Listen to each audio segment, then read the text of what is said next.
Welcome to Vision ProNotes. I'm Marty, a faculty member at a Midwestern university, a podcaster, and an Apple product fan, and co-host of Vision Profiles, along with Eric Bolden, Dave Ginsberg, and Daniel Burkholder. We're doing Vision ProNotes as sort of that every other day check-in on news that's shown up around Vision Pro and other AR and VR headsets.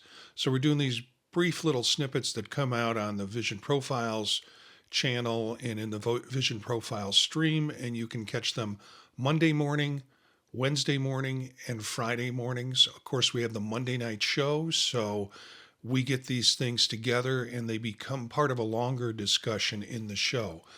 You can find our show live if you want to see it live at the youtube.com/@visionprofiles on Monday night at 9 p.m. Eastern Standard Time, or catch the video later on YouTube or the audio on any podcatcher service.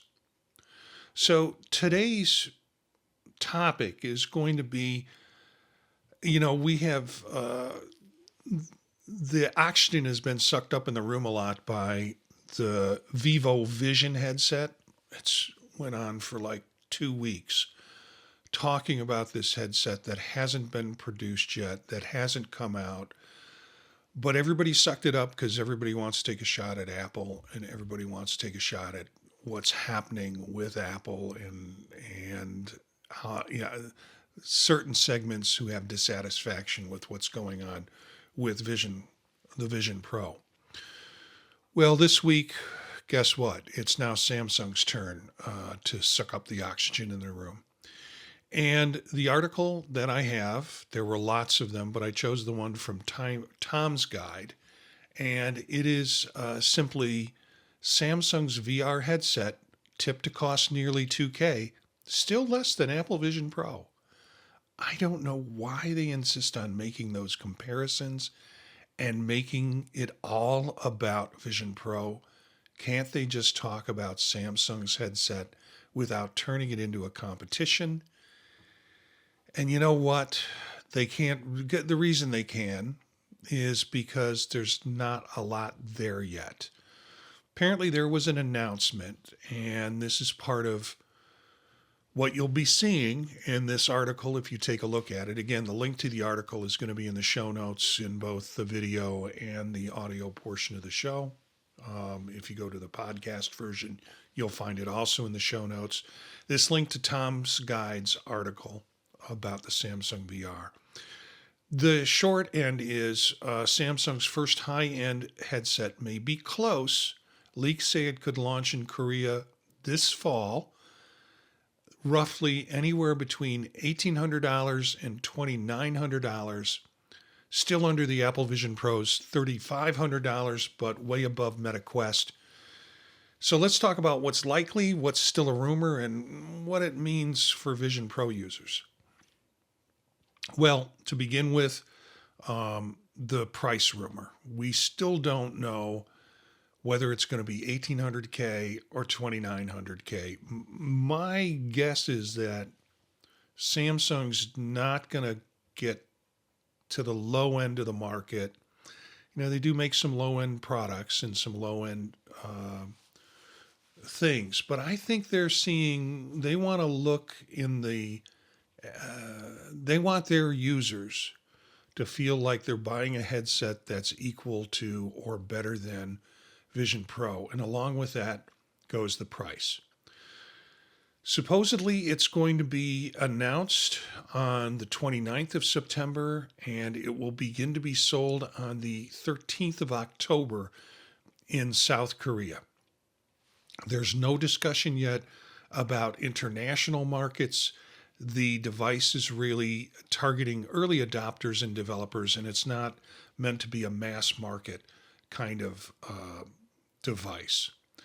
Versus the Vision Pro, it's cheaper on the low end, but still a premium device. Versus the MetaQuest, it's much pricier than the Quest 3 and the 3S. So Samsung's looking at a completely different audience, if that's what we're looking for from a price standpoint. Now, more solid in this whole arena is the this is the first time that there was talk of a Korean launch and a potential price range. So that seems to be solid data. A wide price range, but still solid data, and that there's going to be a Korean first launch. What we don't know is any exact specs. What's the display? What's the chip? What's the comfort and the weight, the pass-through quality, and whether it only uses hand-eye tracking or it adds controllers to it. And the other thing we're uncertain about is the software. It's likely going to be Android-based with Google services, but we don't know what's coming out in day one in terms of apps and what you're going to see as an end result. So why Vision Pro owners should care? There's more competition with more apps. That means another premium headset opens up the app market. Someone who was thinking about wanting to do VR apps might have not thought about wanting to put all their eggs in one basket and instead create an app that could be working cross-platform and have a couple of markets. That would also benefit the Vision Pro. There's going to be some price pressure. And what I said, I think there's going to be pressure to kind of make sure that the price is at the higher end. And it sets a new high end, but not as high as Apple priced option if it's nearly $2,900. So that's another thing that Apple should care about. Going to be depending on the product. If it gets as close to an Apple Vision Pro and it still doesn't have the quality or the app use or the interconnection to a platform where you can do other things with it, like the virtual Mac display, working off of what your computer is generating in through the headset, then I think people are going to say, I'll pay the extra $500 and get an Apple Vision Pro. We also don't know what's going to happen in terms of Apple releasing a Vision Pro version 2, if you want to call it that. I don't know if you can call it a Vision Pro 2. And what the price point on that is going to be like, when it's going to come out, and what kind of qualities it has. So it's interesting. The price pressure is going to be interesting to see what happens. And then the use case scenario is important. Everyone still treats headsets as basically a session device. I'm going to put the headset on for a session, an hour or two, but not necessarily all day wear. And that's aligns with how most people use the Vision Pro today. So it'll be interesting to see what happens with the Samsung headset with that. Things to look for that are going to be important are comfort and pass-through. Does the video pass through look natural with low latency? The input is going to be hand only, or as we mentioned, possibly optional controllers. What's the battery like? No one knows about the battery. External pack or built in, and then what's the real world kind of length in terms of sessions, and what can you get out of it with that battery? What are the apps at launch? Finally, I think this is going to be cool because then people can start asking questions about Samsung's killer apps, because that's all we hear about. The Vision Pro is great, but there's no killer apps.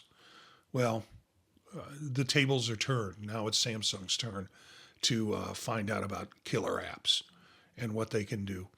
And then the other thing is rollout. How quickly is this going to ship outside of Korea, and what do the developer tools like? So we're not sure about that. Interesting stuff around this too is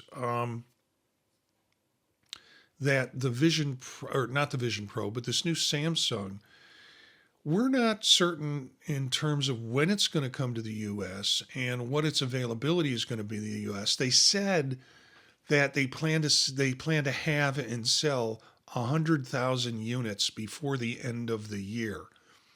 One of the articles I read made mention that, Apple Vision Pro only sold 2,500 units in 1 year. And so they're speculating that Samsung is thinking this is going to be a more popular product. We don't know yet. Bottom line is Samsung's headset looks Premium and pricey, more of a rival to the Vision Pro than to the Quest.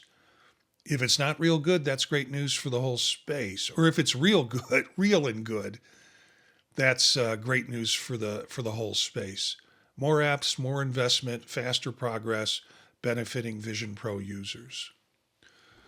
So that's the kind of news and story for ProNotes. You can follow us on the live stream at youtube.com/@visionprofiles on Monday nights at 9 p.m. Eastern Time. We'll talk more about this as a group, or catch the video later on YouTube and the audio on any podcatcher service. Want to remind you about MacStock. The digital passes are out, so if you want to see all the talks from MacStock, you can go to MacStockConferenceandExpo.com and take a look at the visual passes and see what you can do with that. You can email us at the podtalknetwork@gmail.com, and you can check our website out at thepodtalk.net. Thank you for tuning in. We'd love to hear from you and from our listeners. If you have ideas or you want to be part of an episode, just email us again at thepodtalknetwork@gmail.com.